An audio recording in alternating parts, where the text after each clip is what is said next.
What's up, psychos? Today I'm going to be yapping about the movie Gutterballs from director Ryan Nicholson.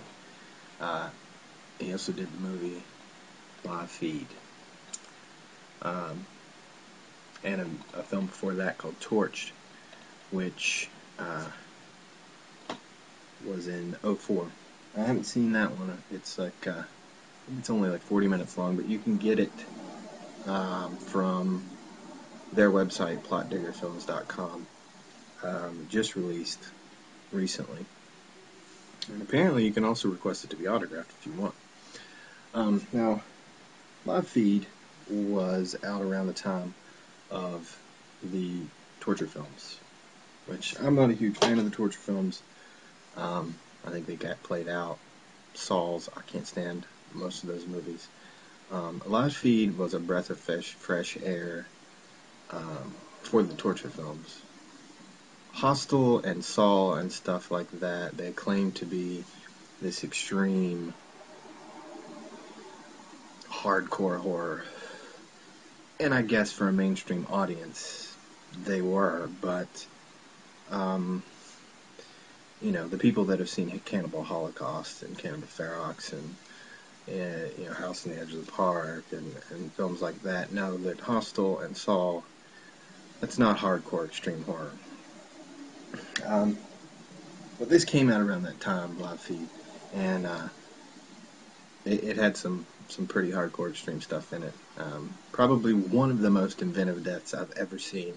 A girl gets a glass tube shoved down her throat and a snake inserted in the tube, which apparently goes into her stomach and is later cut out. And the snake slithers out of her stomach, which was, I haven't seen anything like that before. That was pretty cool.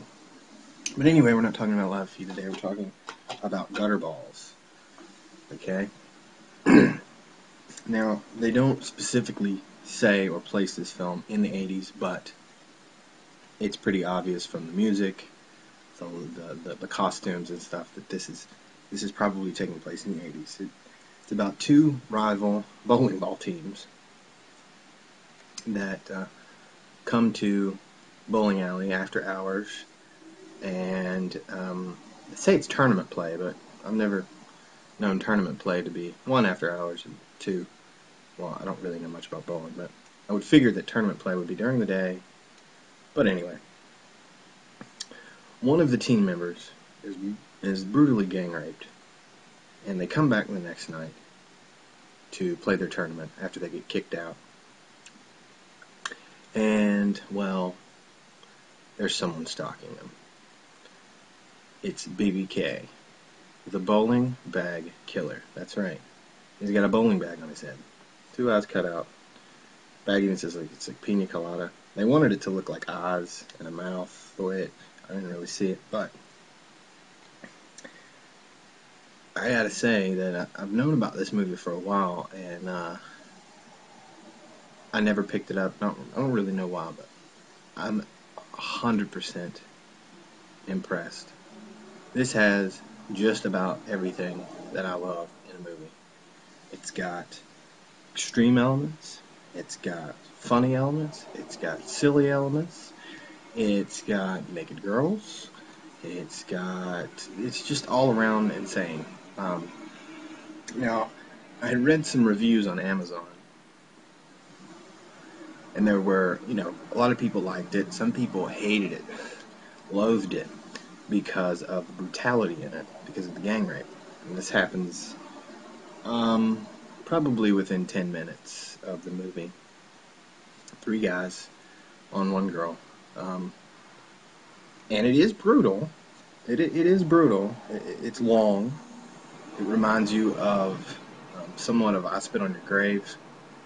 But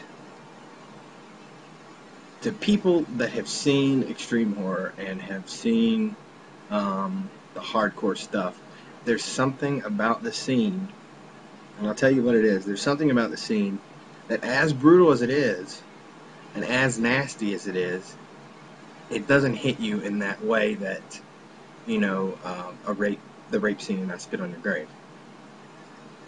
Reason being, and because I was sitting here watching it, And I'm going, man, they're really good, you know. But I didn't. I was like, I'm kind of giggling during this thing, and I'm thinking, what am I sick or something? And why am I laughing at this? It's because the characters, every single character in the movie, is like they're from a cartoon or comic book, straight out of a comic book, graphic novel. It's almost like a graphic novel, an adult graphic novel comes to life. That's what this movie is. They're so over the top and so unbelievable as real characters that it's kind of difficult to take that scene seriously, as graphic as it is. And it is graphic. It is, I mean, it's not pornography. Some people called it pornography on there, but I don't necessarily agree with that. Um, but I think because the characters are so over the top and wild and unbelievable as real characters, it takes a little bit away from that scene. It's not a big deal. It's not a problem. The movie is still enjoyable.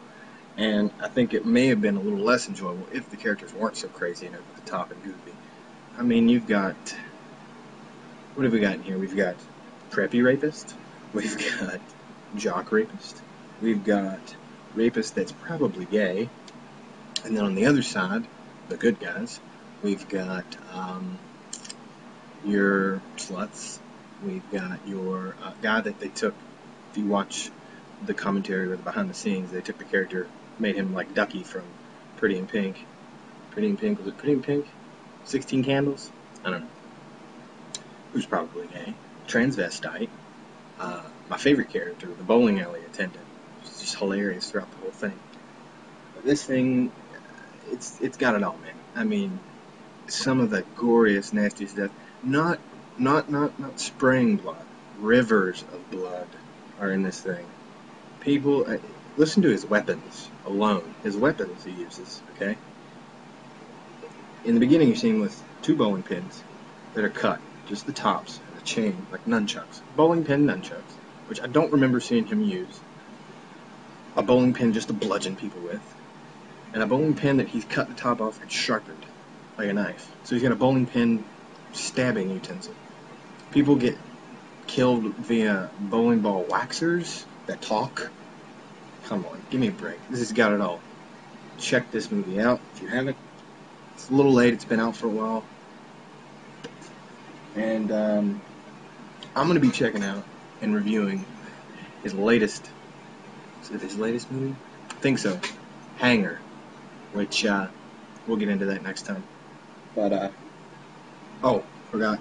On here we got director's commentary, Behind the Balls, Making of, which is about 40 minutes long. It's a pretty good, nice little featurette. A teaser trailer and some still galleries. But pick it up if you're into that. If you're into hardcore horror, like I am, I'm sure a lot of you guys are. Check it out. It's pretty cool. But anyway, next time.